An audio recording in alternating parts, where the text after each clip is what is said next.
नमस्कार दोस्तों, एनसीईआरटी कक्षा 10 में आप सभी का स्वागत है। तो आज प्रश्नावली 9.1 का प्रश्न संख्या वारमा सॉल्व करने वाले हैं। तो हम बिना देरी किए चलते हैं प्रश्न की ओर। 7 मीटर ऊंचे भवन के शिखर से एक केबल टावर के शिखर का उन्नयन कोण 60 डिग्री है और इसके पाद का अवनमन कोण 45 डिग्री है। तो टावर की ऊंचाई ज्ञात कीजिए। तो हम इस प्रश्न को हम एक चित्र के अनुसार आपको समझाने की प्रयास करते हैं। तो कह रहा 7 मीटर ऊंचे कोई भवन है। मान लीजिए कोई भवन है जो कि 7 मीटर ऊंचा है, 7 मीटर ऊंचा है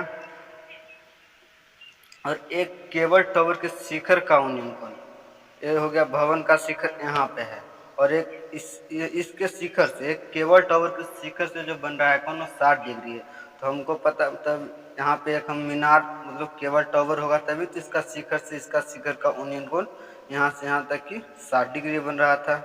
सब प्रश्न में है और केबल टावर के पाद बिंदु यहाँ पे है और इससे भवन के शिखर का अवनमन कोण जो बन रहा था 45 डिग्री बन रहा था। हम इसे भी मिला देते हैं। ठीक, 45 डिग्री बन रहा था अवनमन कोण, तो यहाँ 45 डिग्री हो गया, तो यहाँ भी हो जाएगा 45 डिग्री। तो सबका बन गया चित्र। इसका नाम दे देते ए बी सी डी और ई।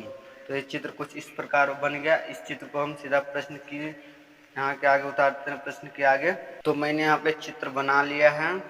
सीडी भवन है, इसके शिखर से केबल टावर के शिखर से जो कोण बन रहा था 60 डिग्री बन रहा था और केबल टावर के पाद से भवन के शिखर से अवनमन कोण 45 डिग्री बन रहा था।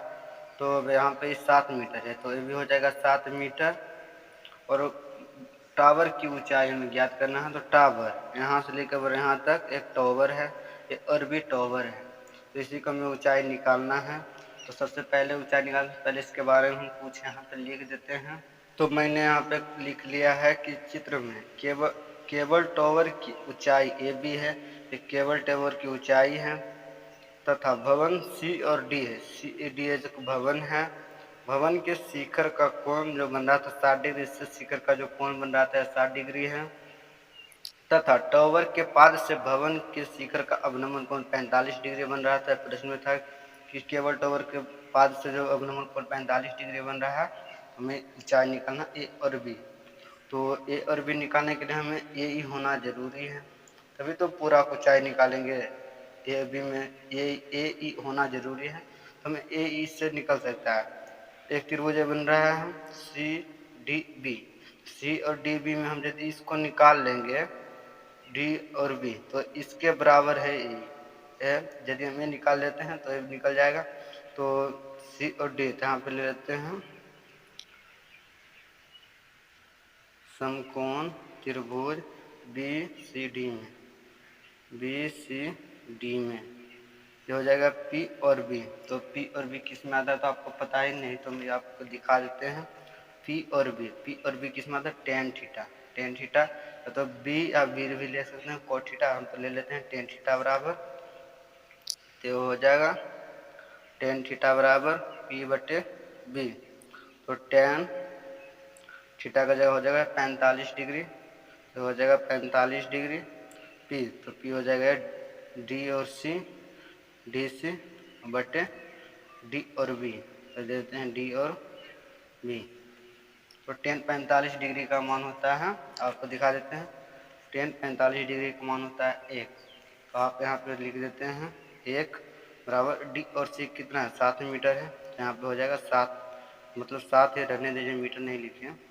डी और बी इसके बाद आप यहाँ 3 गुना कर दीजिएगा, हो जाएगा डी और बी बराबर 7 मीटर। तो डी और बी निकल गया 7 मीटर। यदि ये 7 मीटर निकला तो ये भी हो जाएगा 7 मीटर। तो यहाँ पर 7 मीटर हो गया, तो इस और ये बड़े वाले त्रिभुज ये सी में निकल जाएगा पी। तो पी और बी तो यहाँ पर ले लेते हैं समकोण त्रिभुज ए ई सी में।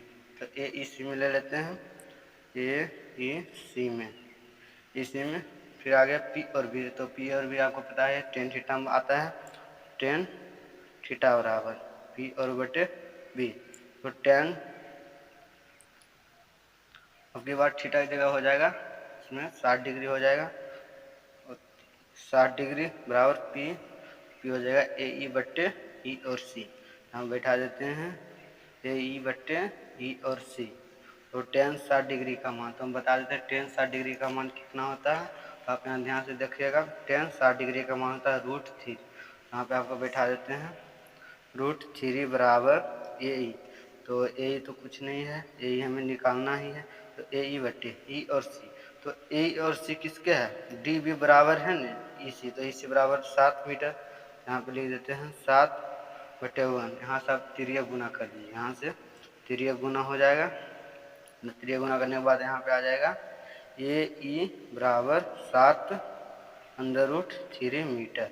ये निकल गया ए ई बराबर निकल गया।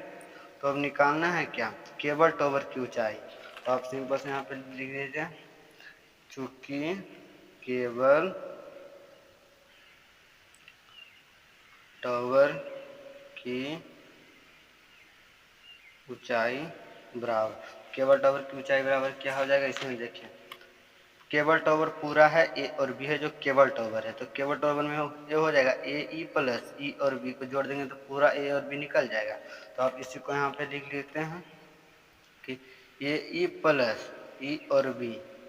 तो ध्यान दीजिएगा ए ई, तो ए ई अभी से जस्ट निकला है, ए ई बराबर है 7√3 मीटर। तो आप यहाँ बैठाते हैं 7√3 बीच में प्लस ई और बी। तो ई और बी है जो डी सी बराबर है ए बी, तो ये 7 मीटर है, तो ये भी 7 मीटर है। तो ई और बी हो जाएगा 7 मीटर। तो यहाँ पे बैठा देते हैं 7।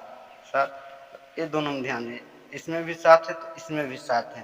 तो यहाँ से हम 7 कॉमन ले सकते हैं, तो 7 हम कॉमन लेंगे तो सिर्फ बच जाएगा √3।